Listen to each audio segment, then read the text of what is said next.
Welcome back, Impact Church family, to another week on Healthy Discipleship Devotions. This week we are going to be talking about our physical health. Now, when I'm talking about physical health, I'm not talking about on the outside what we look like, but on the inside of what we are doing physically to maintain health inside. So it's not about having a beach bod, it's not about having a washboard abs, but it's not about vanity, it's more about longevity. Now, you may be wondering why this is on my list, but in 1 Timothy 4, verse 8, it says, "Physical training is good, but training for godliness is much better, promising benefits in this life and in the life to come." Now, we often look at that verse and we say, well, yeah, it's better that I spend time in the Word of God. It's better that I spend time in worship. This is 100% true. But we often overlook the former part of that verse that says physical training is good. It is something that we should attain for. It is something that we should grow in.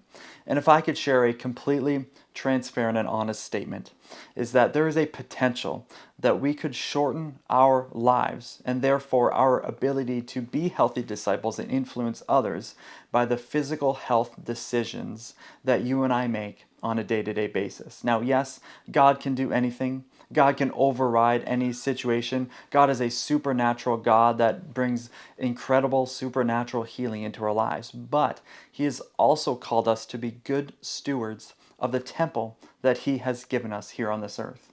And if we cut our lives short, then we are ultimately limiting the access and the influence that we have into the lives of the people around us.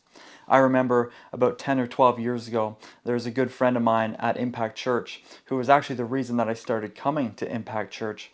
He was a fairly unhealthy young man. He was 30 years old.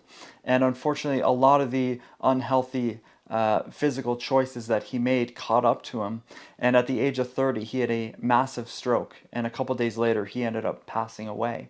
Now, he was a young disciple. He was a great man of God who influenced a lot of people through his life. And his funeral was a testament to that by the amount of people that showed up to celebrate his life. But through the health choices that he made, he limited his ability to influence people through a long life of healthy discipleship. And a big thought that I want to share with you is this, that the decisions we make today will affect the quality of our life in our tomorrow.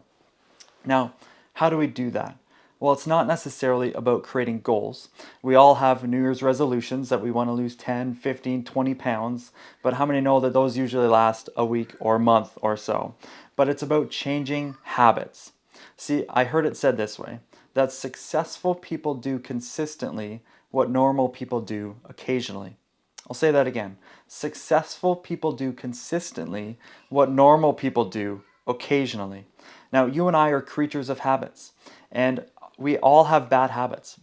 But it's all about replacing those bad habits with good habits because we're not going to change the scale overnight and we're not going to get fit in a day, but we can get fit daily. We can daily make a decision to be fit.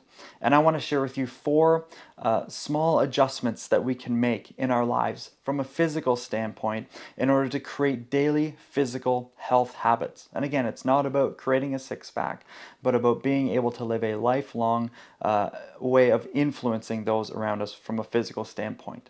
Number one is have an accountability partner. Just as you would spiritually have someone to help keep you accountable, the same can be true physically. Someone who can challenge you, stretch you, and someone who can check in on you to make sure you're doing well physically. Number two is set a habit of walking 8,000 steps a day. That sounds like a lot, but on average, you and I walk about 3 to 4,000 steps a day here in Canada. But I want to encourage you to take a walk at lunch if you can, or after dinner, go out for a nice walk. The weather's starting to get nicer. Take advantage of that and try and increase the amount of steps that you would take on a day-to-day basis. Every phone nowadays has a step counter within it, and a lot of watches actually have a built-in step counter. So use that as a guide to set a standard of what you want to do in a day. Number three is this: monitor what we put into our body. Food ultimately plays the biggest role in our overall health and longevity. If you're someone who loves cookies like me, have one instead of five. If you like chips, have 20 chips instead of a whole bag of chips. Choose a salad every now and again over French fries, but it is the small things that are sustainable for the long term that'll be habits that change, not goals that we set. And number four is this: when you choose to do those extra walks or those workouts, try and make it a 2-for-1, where we're truly combining that passage in 1 Timothy 4, verse 8, where we are feeding ourselves both spiritually and filling ourselves physically. So if you're going out for a walk, if you're going out for a run or a workout, listen to a podcast, listen to a sermon from the past week, or recite memory verses that you can remember, or walk with somebody that's going to encourage you spiritually. Take out a godly friend that is going to build you up spiritually.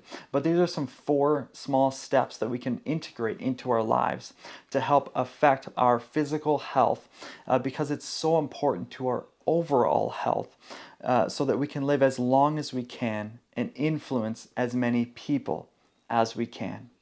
And church, as we grow in our physical health, we will be able to live like Jesus and love like Jesus so that we can be healthy disciples to transform our world. See you next week.